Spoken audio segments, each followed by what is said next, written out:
$300.000 al año. Una casa en las afueras de Denver. Un coche pagado. Un apellido con el título de Doctor delante. Esto es solo el principio de lo que se viene en Estados Unidos. Suscríbete para no perderte la próxima alerta. Y aún así, una mañana de enero de 2026, la doctora Sarah Whitmore entró en el despacho de su director médico y puso sobre la mesa una carta de renuncia. No pedía un ascenso. No pedía más sueldo. Pedía salir. Y lo que dijo antes de cerrar esa puerta se ha convertido en la frase que está recorriendo los hospitales de todo Estados Unidos. Me pagan una fortuna para no poder ejercer la medicina en la que creía. Esta no es una historia aislada. Es la punta visible de una crisis que lleva años gestándose en silencio dentro del sistema sanitario más caro del planeta. Estados Unidos gasta más en salud que ningún otro país del mundo. Y sin embargo, sus propios médicos están huyendo de las batas blancas como si fueran un uniforme que ya no soportan llevar. Para entender por qué alguien abandona un sueldo de 6 cifras, hay que entender primero cómo se llega a ganarlo. Convertirse en médico en Estados Unidos no es solo una vocación, es una apuesta financiera brutal. 4 años de universidad, 4 años más de facultad de medicina, entre 3 y 7 años de residencia, cobrando salarios de becario mientras se trabajan turnos de 24, incluso 30 horas seguidas. Y al final de ese túnel, una deuda media que puede superar los $200.000 solo en préstamos estudiantiles. La promesa era simple: soporta el sacrificio, y al otro lado te espera una vida desahogada, un trabajo con propósito, el respeto de toda una comunidad. Ese era el trato no escrito entre la medicina y quienes decidían dedicarle su vida. Pero ese trato se ha roto, y los médicos lo saben mejor que nadie, porque son ellos quienes están viviendo la letra pequeña. El primer golpe llega en forma de papeleo. Estudios recientes sobre el uso del tiempo médico en Estados Unidos calculan que un facultativo puede llegar a dedicar casi la mitad de su jornada a tareas administrativas. Rellenar historiales electrónicos, justificar cada decisión clínica ante las aseguradoras, pelear por la autorización de un tratamiento que el propio médico ya considera necesario. No es un médico decidiendo cómo curar a un paciente. Es un médico convertido en gestor de formularios, cuya firma vale menos que el sello de aprobación de una compañía de seguros. Ese sistema de autorizaciones previas, conocido dentro del sector como Prior Authorization, se ha convertido en uno de los mayores generadores de frustración de toda la profesión médica estadounidense.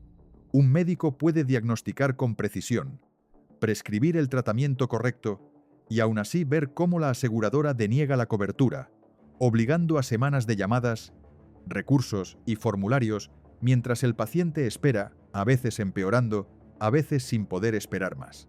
Y aquí aparece el segundo golpe, la culpa. Porque cuando el sistema falla, quien está delante del paciente no es la aseguradora, ni el ejecutivo que decidió el reembolso, ni el algoritmo que marcó la casilla de rechazo. Es el médico. Es su cara la que tiene que explicar por qué el tratamiento se retrasa. Es su conciencia la que carga con cada consecuencia de una decisión que ni siquiera tomó él. A esto se suma una amenaza que pesa sobre cada gesto clínico en Estados Unidos: la demanda por mala praxis. El país tiene uno de los sistemas de litigios médicos más agresivos del mundo, y muchos médicos han adoptado lo que dentro de la profesión se llama medicina defensiva. Pedir pruebas adicionales no porque sean clínicamente necesarias, sino porque protegen legalmente al médico si algo sale mal. Cada decisión clínica se toma con un abogado imaginario sentado en la sala. Esa vigilancia constante desgasta, convierte el acto de curar en un ejercicio de gestión de riesgos. El resultado de esta acumulación de presiones tiene nombre clínico: burnout, agotamiento profesional. Y las cifras que manejan las asociaciones médicas estadounidenses son alarmantes. Encuestas realizadas en los últimos años sitúan la proporción de médicos con síntomas de agotamiento severo en torno a la mitad de la profesión. La mitad. No hablamos de un grupo minoritario de facultativos que no soportan la presión. Hablamos de un sistema que está desgastando estructuralmente a quienes lo sostienen. Y el agotamiento no se queda en el plano profesional.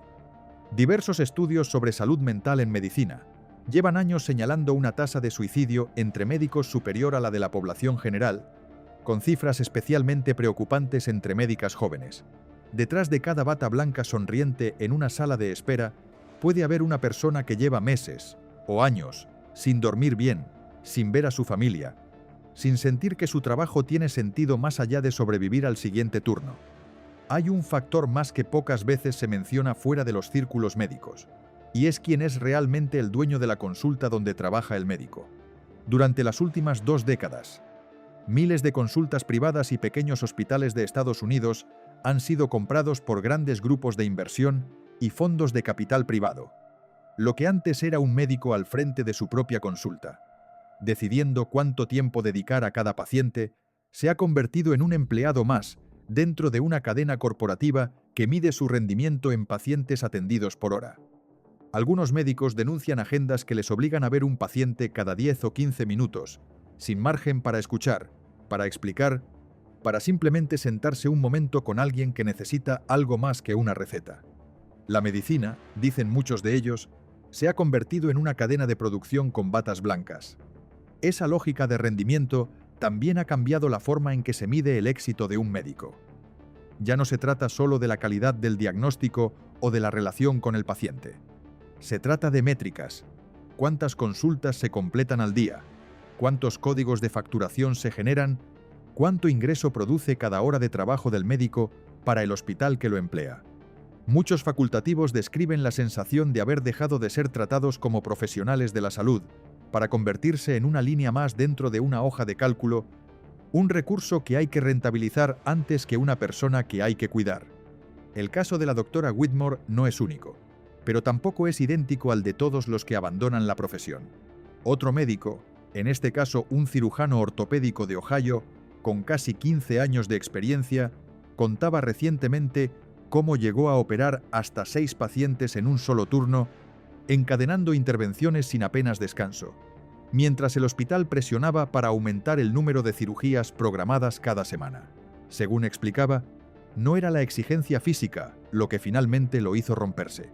Era la certeza de que, hiciera lo que hiciera, nunca sería suficiente para cumplir los objetivos que la dirección del hospital, personas sin formación médica, fijaban cada trimestre. Este tipo de testimonios se repiten con una similitud que ya no puede explicarse como casos aislados. Aparecen en encuestas internas de asociaciones médicas, en foros profesionales, en entrevistas que empiezan a filtrarse a la prensa especializada en salud. Y todos apuntan en la misma dirección. La medicina estadounidense se ha convertido en un negocio gestionado por ejecutivos y accionistas, donde el criterio clínico del médico ocupa un lugar cada vez más secundario frente al criterio financiero de quien firma su nómina. Frente a este panorama, ganar $300.000 al año deja de sonar a privilegio y empieza a sonar a compensación. Un intento del sistema de tapar con dinero lo que ya no puede ofrecer en tiempo, en autonomía ni en salud mental. Y ahí está la verdadera confesión que sacude a la medicina estadounidense. El dinero ya no alcanza para comprar el silencio de quienes lo cobran. La doctora Whitmore no es un caso excepcional dentro de su generación. Cada vez más médicos jóvenes, formados en la última década, están abandonando la práctica clínica tradicional antes de cumplir 10 años de ejercicio. Algunos se pasan a la medicina estética, donde los pacientes pagan de su bolsillo y las aseguradoras no intervienen en cada decisión. Otros se mueven hacia la telemedicina, donde al menos pueden fijar sus propios horarios.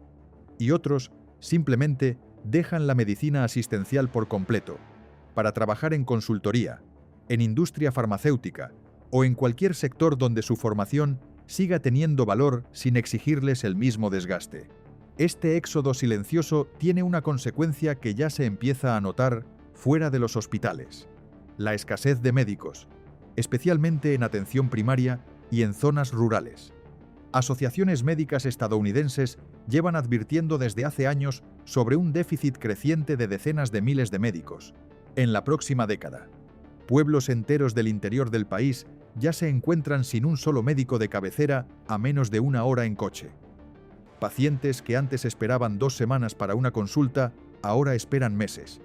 Urgencias que antes se resolvían en un centro de salud terminan colapsando salas de emergencia ya saturadas.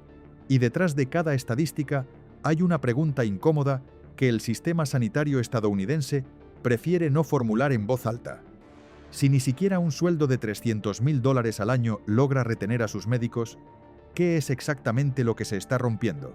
La respuesta que empieza a repetirse entre quienes abandonan la profesión no tiene que ver con el dinero.